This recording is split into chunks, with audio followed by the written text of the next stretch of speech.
I am NEET dropper of 2025, and it's my first drop and second attempt, and I don't even understand कि ये एक साल कब चला गया।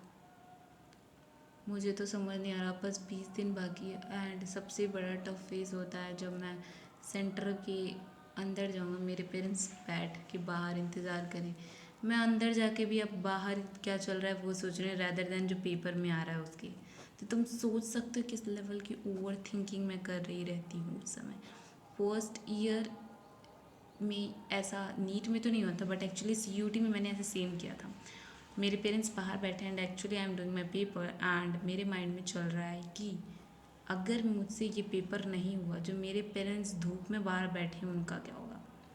यू नो, ये तो हर्ट करता है। चलो इसके बाद छोड़ो एंड बताती हूँ।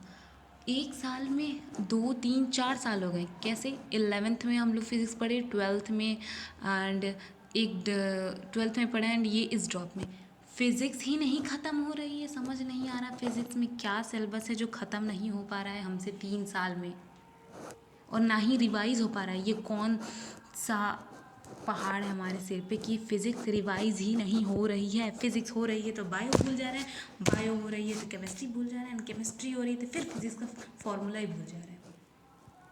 समझो, मुझे पेपर में कॉन्सेप्ट पता है क्या करना है, मैं फॉर्मूला भूल गई।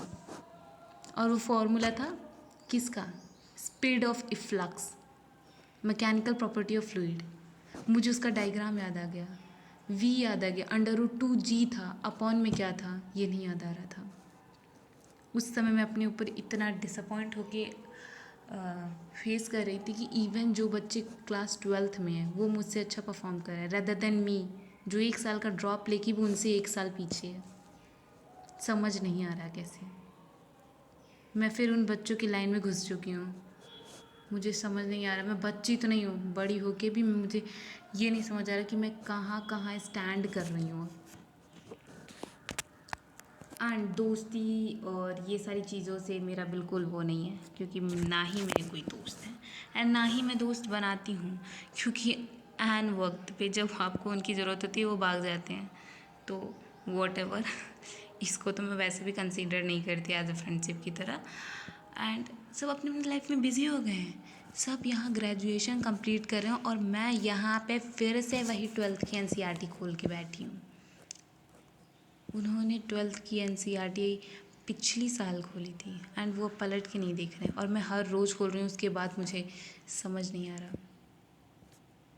मैं क्या करूँ, तो करूँ क्या, किस तरह से रिवाइज़ करूँ, ज़मीन के अंदर गड़ के या सिर के ऊपर, किसी के सिर के ऊपर बैठ के पढूँ तो मुझे याद हो बायो, बायो याद हो तो फिज़िक्स का फॉर्मूला भूल जा रही हूँ।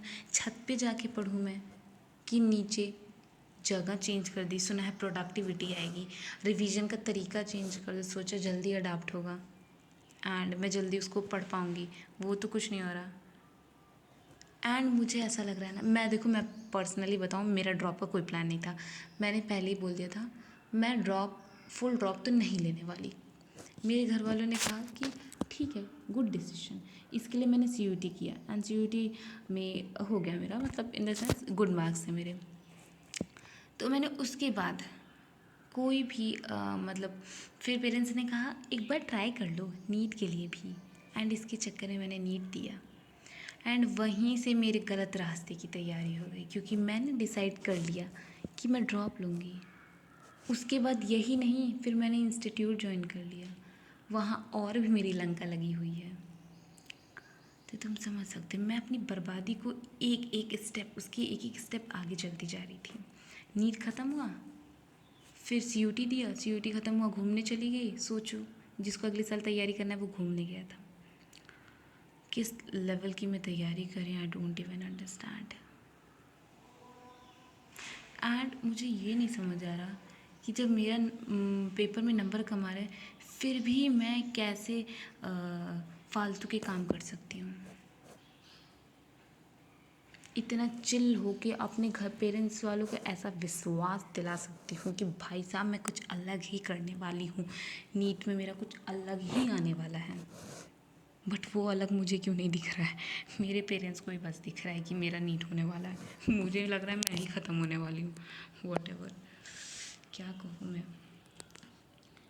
एंड रही बात, इस समय मैं कोई अपडेट देने की मूड में नहीं हूँ। क्या अपडेट क्या दूँ, जब पेपर दे के आ रही मेरी अपडेट वहीं ख़त्म हो जा रही है।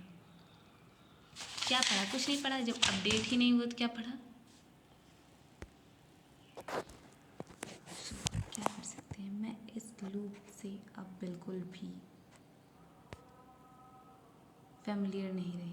अब मुझे बिल्कुल भी इस चीज़ की आदत नहीं, अब मुझे छोड़ना है। आई कांट भाई, मुझे बहुत ज़्यादा गुस्सा लग रही है कि मैं ये क्यों की। ड्रॉप लेना मेरी लाइफ का वर्स्ट डिसीज़न था। आज तक मैंने जितना डिसीज़न लिया सबसे ख़राब डिसीज़न है ड्रॉप लेना। Why I did it I don't even understand. जबकि मैंने सबको ज्ञान दिया था ड्रॉप मत लो, ड्रॉप लेने से कुछ नहीं होता है। एंड उसके बाद मैंने ये खुद ही किया, फिर मुझे पता चला सच्ची कुछ नहीं होता, ज्ञान सारा लग गया। सो क्या ही अब आगे बताऊँ। अब अगर मैं ज़िंदा रही तो कल के ब्लॉग में मिलते हैं, नहीं रही तो फिर समझ जाना दूसरे दिन आएगा ब्लॉग। क्या कर सकती हो। देखो भाई, एक एग्ज़ाम के लिए मैं अपने आप को थोड़ी गायब करूँगी। इतने साल हो गए, मैं इतनी बड़ी हो गई, अब मैं अब एक साल एक एग्ज़ाम की तैयारी करने में अपने इतने साल फिर से पीजी से पढ़ूँगी नेक्स्ट पुनर्जन्म में होने के बाद। तो तुम सोचो, नहीं भाई, मैं फिर से पीजी से नहीं पढ़ सकती, दैट्स वाई मैं यहीं से पढ़ रही हूँ।